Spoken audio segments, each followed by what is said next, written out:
Do you know how many apostles are in this generation? And you are the one carrying the mantle of Paul. Welcome to Light Up TV 1, a place for you. Man of purpose has clarity. He knows where he's going. That's why he doesn't dabble in everything. When you find people who are everywhere at every time, they are going nowhere, sir. There are many people escorting others to destiny. And the way you will find it or discover it is that they are everywhere. Everything gets their attention.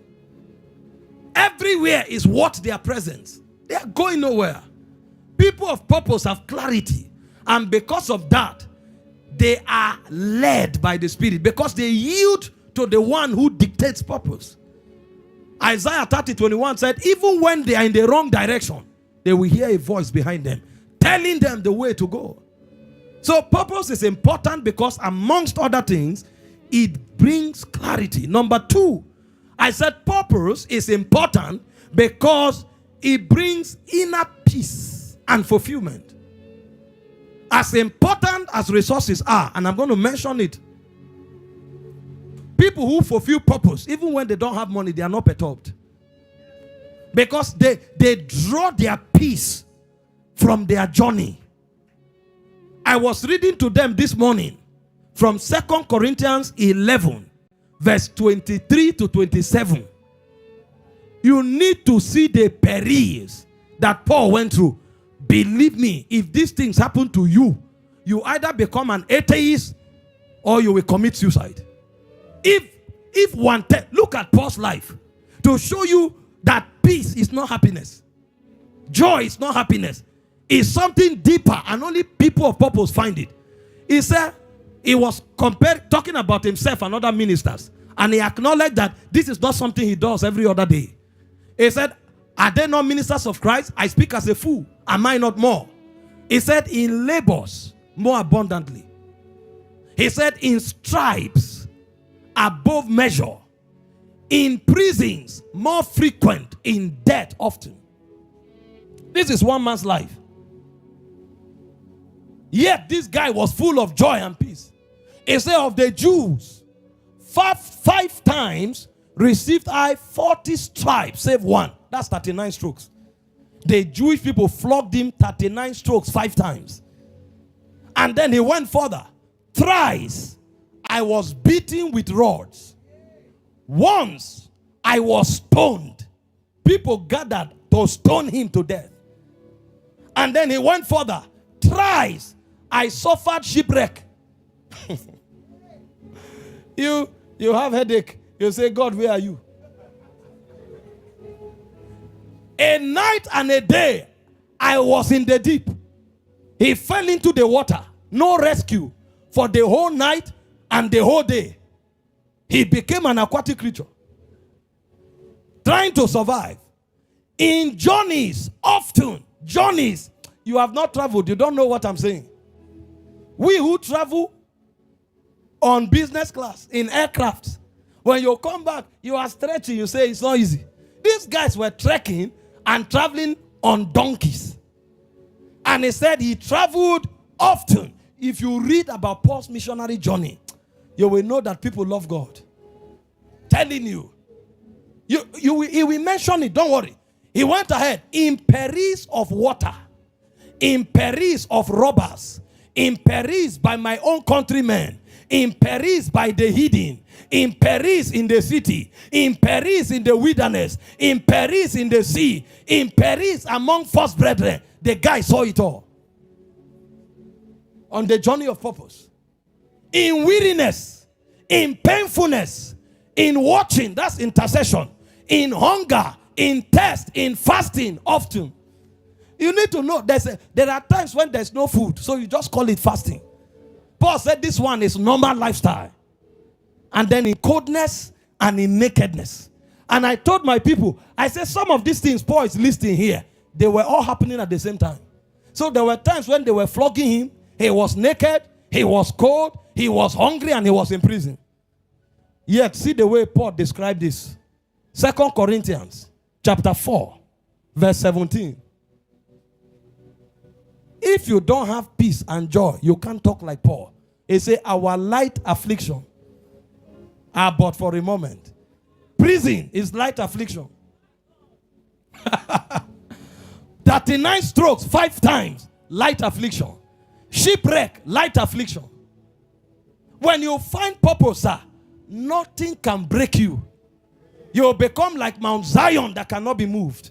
There is a peace that surpasses knowledge that purpose furnishes. That's why Jesus, speaking in John 4:34, he said, my food is to do the will of him that sent me and to fulfill it.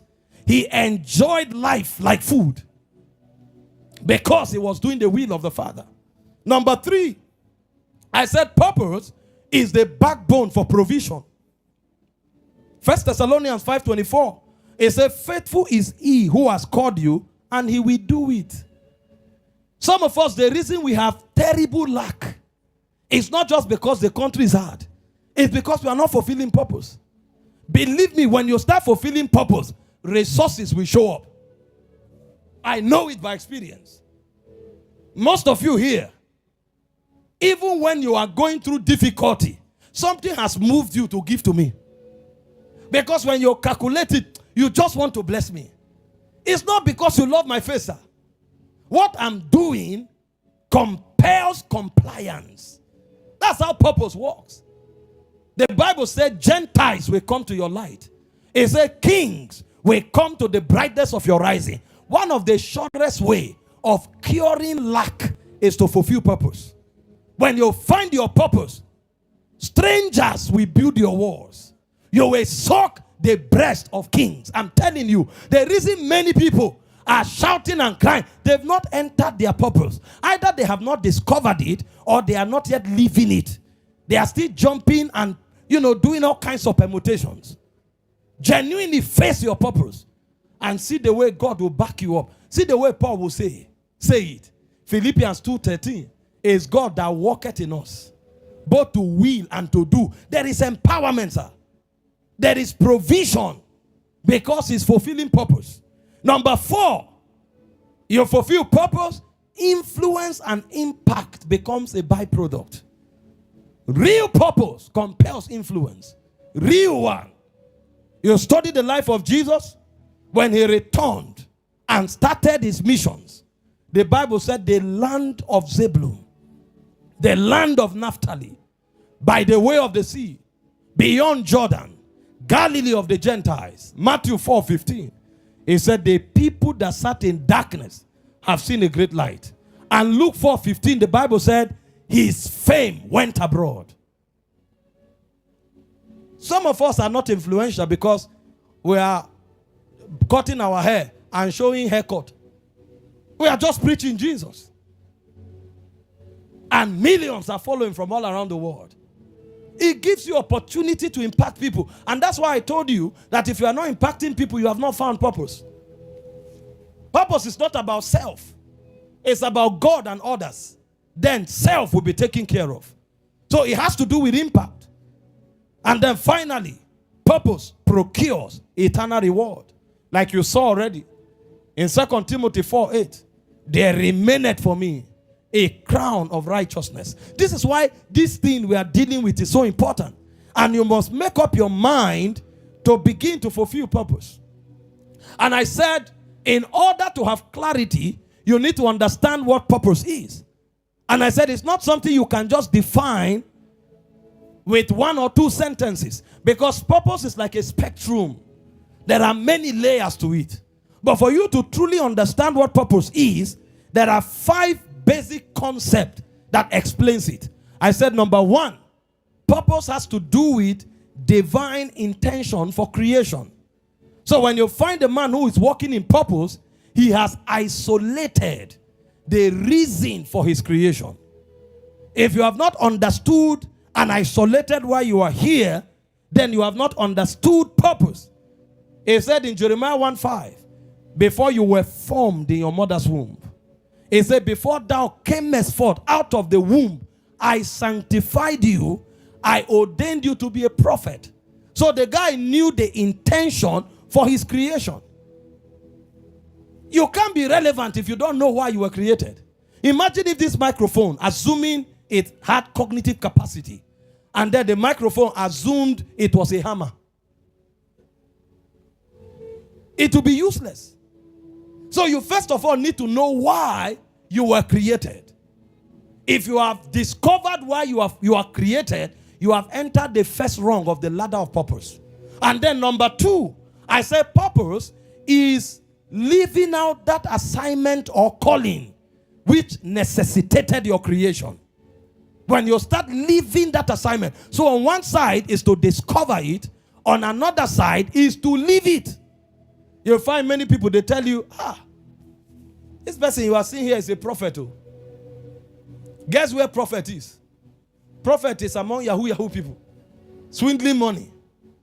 And then when you talk, you say, Kai, I'm a prophet. I had visions. My mother told me. Where are you, prophet? Yahoo. Told you one of my friends who came to me and said, God told him he is the Apostle Paul of this generation. Apostle Paul, I shook. Do you know how many apostles are in this generation? And you are the one carrying the mantle of Paul. Apostle Paul is my friend, so I won't talk much.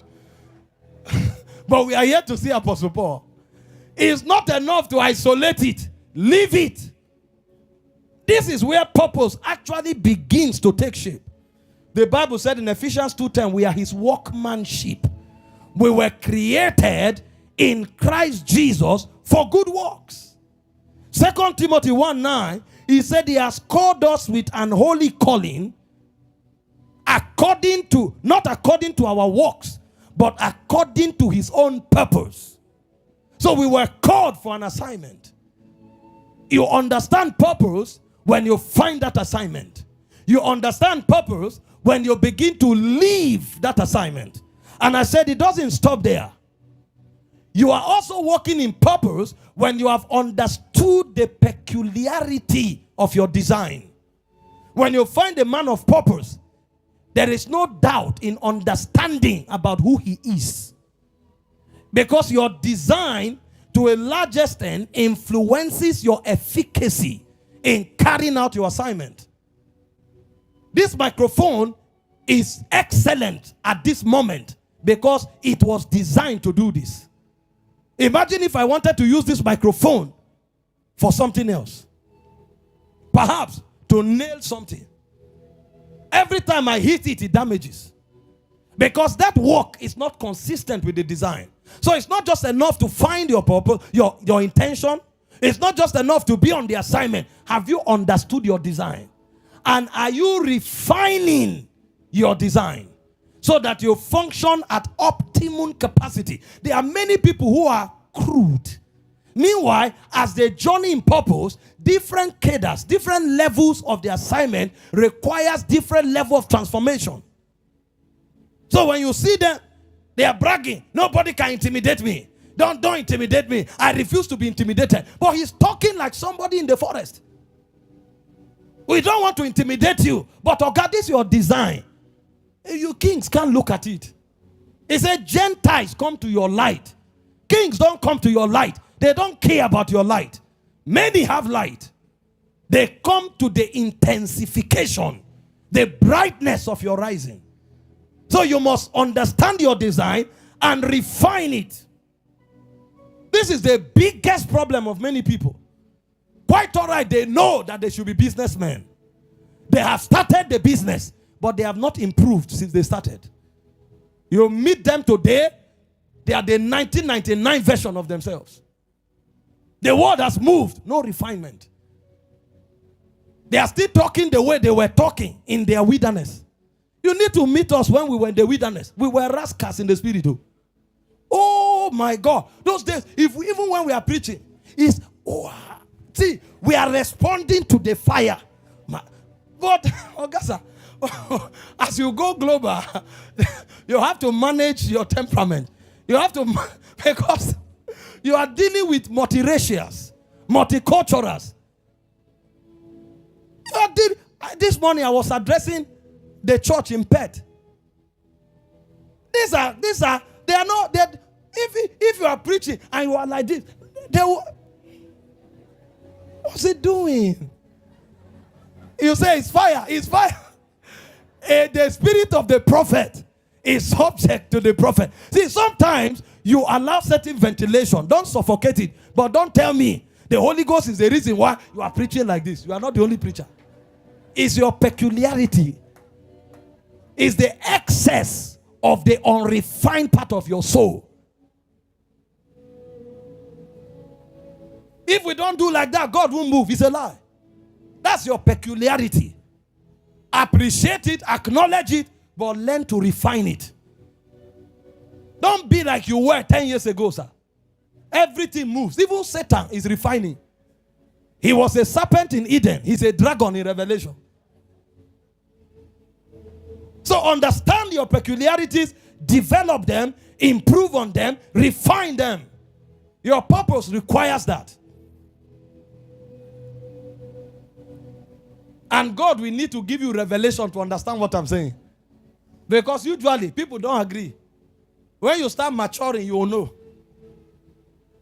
Those days when we used to pray in the wilderness, oh my God, we will hold the war. Oh, what they call the wailing war, we have first-hand experience. We will hold the war, and as you are vibrating, your body is shaking like this for 3 hours. When you finish, where you are will be like the poured bucket of water. You will now know that you have shaken something. Now, at that level, revelation was low. So we needed to exert. You know, when the edge of the axe is blunt, you exert more energy. So it's not wrong. We needed that level of exertion because we didn't know much.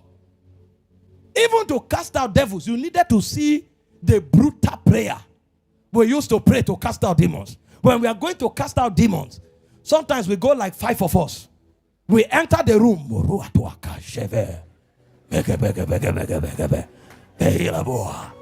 You are shaking. Even the demon, we know warriors have come. You see one person stand like this. When we are fired for 40 minutes and the atmosphere starts changing, the person starts shaking because we are praying and watching. When the person starts feeling the fire, then you remove your suit, throw it somewhere, and you stand. You devil, you can't. We have come. There's nothing wrong. Don't get me wrong. That's what we knew. In fact, when you spend 4 hours to cast out demons, it means you have gained rank in deliverance. In our understanding. I started reading the Bible. Jesus shows up. Before talking, they're already screaming. Why have you come before your time? I say, Sometimes he looks at them and they are out. Sometimes they are even begging him, don't cast us here, cast us there. Oh, is that how it is? What is the cure? We have to go back and study again. You need refinement.